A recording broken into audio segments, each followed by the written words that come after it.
अमूमन हर पेरेंट्स अपने बच्चे के भविष्य के लिए चिंतित रहते ही हैं, लेकिन उनकी सबसे बड़ी चिंता ये होती है कि उनके बच्चे के लिए ऐसा कौन सा एजुकेशनल बोर्ड है जो उनको बेहतर एजुकेशन दे पाएगा और उनका सुनहरा भविष्य निश्चित कर पाएगा।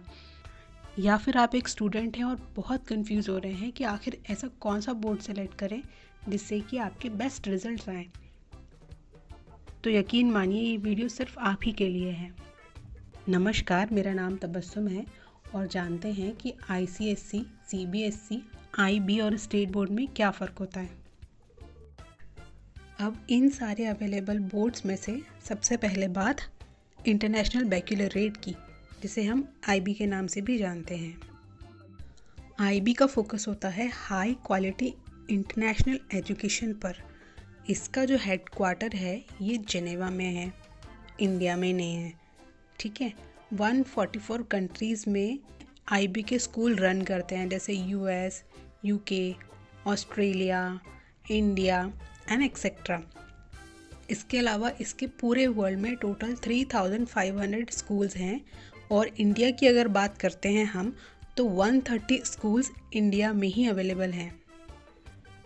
वर्ल्ड की सारी बड़ी यूनिवर्सिटीज़ में इसका वाइड एक्सेप्टेंस है।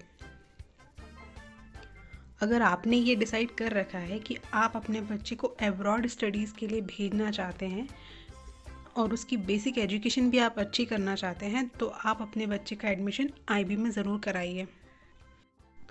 अब क्योंकि IB में हमें इंटरनेशनल एक्सपोजर मिलेगा तो ऑब्वियसली यहाँ पे ज़्यादा इक्विपमेंट्स भी अवेलेबल होंगे और यहाँ पर ज़्यादा फैसिलिटीज़ भी मिलेंगी।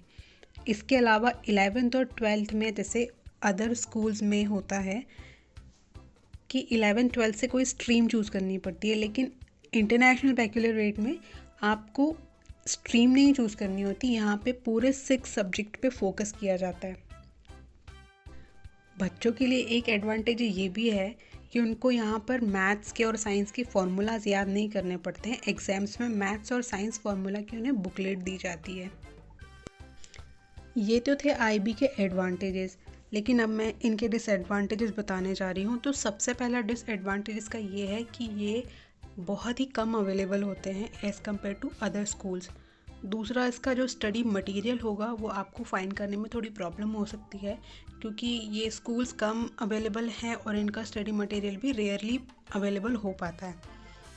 तीसरा, ये सिर्फ बड़े शहरों में ही मिल पाएगा। आप अगर किसी विलेज से हैं या छोटी जगह से हैं या ऐसी बैकवर्ड एरिया से हैं जहाँ पर ज़्यादा स्टडीज़ का एटमॉस्फेयर नहीं है, तो ये IB स्कूल्स आपको वहाँ नहीं मिल पाएंगे।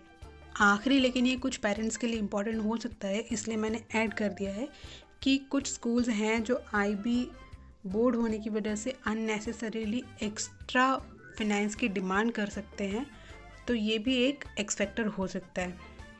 आगे बात हम जिस बोर्ड की करने जा रहे हैं वो है ICSE, Indian certificate of secondary education के नाम से भी इसे जाना जाता है। तो ये बोर्ड एक प्राइवेट बोर्ड है, ये नॉन गवर्नमेंटल बोर्ड है, मतलब इसको हमारी गवर्नमेंट रन नहीं करती है। हाँ, इसका नाम ज़रूर Indian certificate of secondary education है। ICSE का भी जो करिकुलम होता है वो इंटरनेशनल बेस्ड होता है। इस बोर्ड की जो मुझे सबसे अच्छी बात लगती है कि ये बच्चे के ओवरऑल ग्रोथ पर फोकस करता है। ये उस चीज़ पे फोकस नहीं करता है कि साइंस पे फोकस करना है, मैथ्स पे फोकस करना है, आर्ट्स पे फोकस करना है। ये बच्चे की ओवरऑल ग्रोथ पर फोकस करता है और इसका सिलेबस जो होता है वो वास्ट होता है और हर एक सब्जेक्ट को इक्वली इम्पोर्टेंस दी जाती है ICSE में। ICSE बोर्ड जो होता है वो इंग्लिश लिटरेचर पर फोकस करता है और वोकेशनल एजुकेशन पे ये ज़्यादा ध्यान देते हैं। ये बच्चे को इंडिपेंडेंट बनाने में ज़्यादा बिलीव करते हैं। अगर आप अपने बच्चे को अब्रॉड भेजना चाहते हैं तो ये भी एक अच्छा ऑप्शन आपके लिए अवेलेबल हो सकता है। इसके अलावा ICSE में जो टीचर्स का रेशियो होता है वो एक सफिशिएंट रेशियो होता है। यहाँ टीचर्स की कमी नहीं होती है।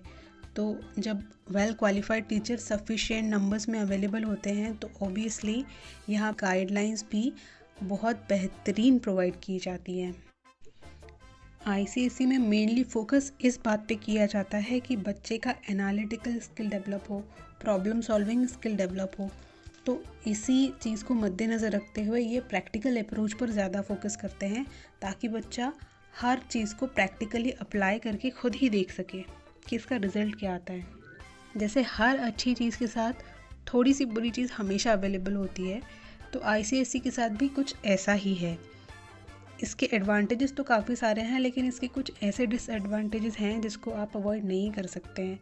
तो उनमें सबसे पहला डिसएडवांटेज ये है कि अगर आपका बच्चा इंडियन कॉम्पिटिटिव एग्ज़ाम्स को फाइट करने जा रहा है तो ICSE का करिकुलम उसमें उस बच्चे की हेल्प नहीं कर पाएगा, क्योंकि इसका करिकुलम इंटरनेशनल बेस्ड होता है और इंडियन कॉम्पिटिटिव एग्ज़ाम्स का सिलेबस इंडियन स्टडीज़ के अकॉर्डिंगली होता है।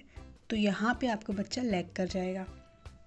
कुछ पेरेंट्स के लिए ICSE बोर्ड के एक्सपेंसेस को बियर कर पाना पॉसिबल नहीं हो पाता है, ये उनके बजट से आउट होता है, क्योंकि ये एक प्राइवेट बोर्ड है तो इनका फ़ीस स्ट्रक्चर भी थोड़ा हाई होता है। देखो, आपको वीडियो अच्छी लग रही है तो शायद इसीलिए आपने वीडियो को आधा देख लिया है, तो प्लीज़ लाइक बटन भी दबा दीजिए। एंड अगर आप मेरी मेहनत को अप्रिशिएट करना चाहते हैं और आप चाहते हैं कि ऐसे ही इन्फॉर्मेटिव वीडियोस आपको मिलते रहें, तो प्लीज़ चैनल को सब्सक्राइब कर दीजिए। ऐसा कोई इंसान अगर आपके पास है जिसको इस तरह की इन्फॉर्मेशन की रिक्वायरमेंट है, तो उस इंसान के साथ वीडियो को शेयर भी कर दीजिएगा। अभी वक्त है अपने टॉपिक पर वापस जाने का। अब बात करते हैं हम CBSE बोर्ड की। तो जो CBSE बोर्ड होता है ये 25 कंट्रीज़ में एक्सेप्टेबल होता है। मतलब एक्सेप्टेबल से मेरा सेंस ये है कि 25 कंट्रीज़ में इसके स्कूल्स अवेलेबल हैं, जैसे Dubai, Malaysia, China and etcetera. इसके अलावा इसके टोटल 15,000 स्कूल्स अप्रॉक्सीमेटली अवेलेबल है पूरी दुनिया में, और इंडिया में तो ऑब्वियसली बहुत सारे स्कूल्स इसके अवेलेबल हैं। CBSE बोर्ड NCERT की बुक्स को as a study material base बनाता है। तो NCERT की बुक्स बहुत बेहतरीन स्टडी मटेरियल होता है। जैसे आप देख सकते हैं कि तमाम कॉम्पिटिटिव एग्जाम्स जैसे UPSC, SSC, रेलवेज और भी कई सारी गवर्नमेंट जॉब्स में NCERT की बुक्स को बेस माना जाता है। और अब बारी आती है कि CBSE बोर्ड इंटरनेशनली कितना रिकॉग्नाइज्ड है। तो अगर हम कंपैरिजन करेंगे IB से और ICSE से, तो ऑब्वियसली इनसे तो ये कम ही रिकॉग्नाइज्ड है। लेकिन ऐसा नहीं है कि ये किसी कंट्रीज़ में या किसी बड़ी यूनिवर्सिटी में एक्सेप्टेबल नहीं है, ये हर यूनिवर्सिटी में एक्सेप्टेबल है। जैसा हमने IB में जाना था कि वहाँ पर आपको सारे ही सब्जेक्ट्स पर इक्वली फोकस कराया जाता है, लेकिन अगर CBSE की बात करें तो 11th से आपको कुछ स्ट्रीम्स चूज़ करनी पड़ेगी, जैसे साइंस, आर्ट्स, कॉमर्स वगैरह। अब वक्त है कि CBSE में क्या डिसएडवांटेजेस हैं वो जानने का। तो सबसे पहला इसका डिसएडवांटेज ये है कि ये प्रैक्टिकल नॉलेज पे फोकस नहीं करता है, ये ज़्यादा से ज़्यादा थियोरेटिकल नॉलेज पर फोकस करता है।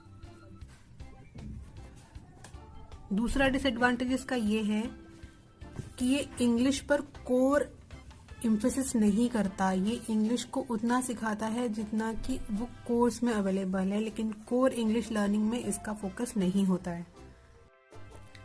अब आखिर में हम बात करते हैं स्टेट बोर्ड्स की।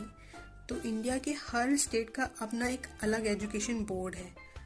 अब स्टेट का बोर्ड है तो ऑब्वियसली यहाँ की जो एजुकेशन बेस्ड होगी वो रीजनल एजुकेशन पर ज़्यादा फोकस होगी, लोकल कल्चर को ज़्यादा सिखाया जाएगा। और अगर हम कंपैरिजन करें CBSE और ICSE के लेवल ऑफ एजुकेशन से, तो ऑब्वियसली ये स्टेट बोर्ड है और यहाँ का लेवल ऑफ एजुकेशन थोड़ा सा इजी होता है। यहाँ पर बच्चे को बहुत सारी लैंग्वेजेस सिखाई जाती हैं, तो कई सारी लैंग्वेजेस सीखने की वजह से आपका बच्चा बायलैंग्वेज हो जाता है।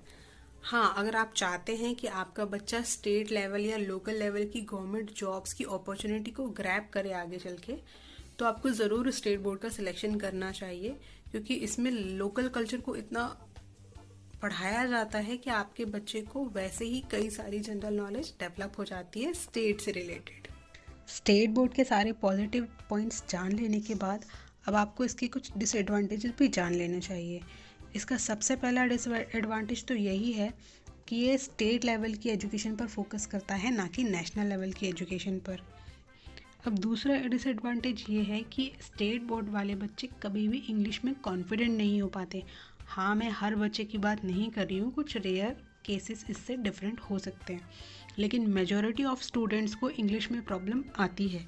इसके अलावा इसका थर्ड डिसएडवांटेज ये है कि स्टेट लेवल वाले बच्चे कभी भी सीबीएसई के लेवल वाले बच्चों से कॉम्पीट नहीं कर पाते हैं, वो हमेशा ही कमज़ोर होते हैं as compare to CBSE students.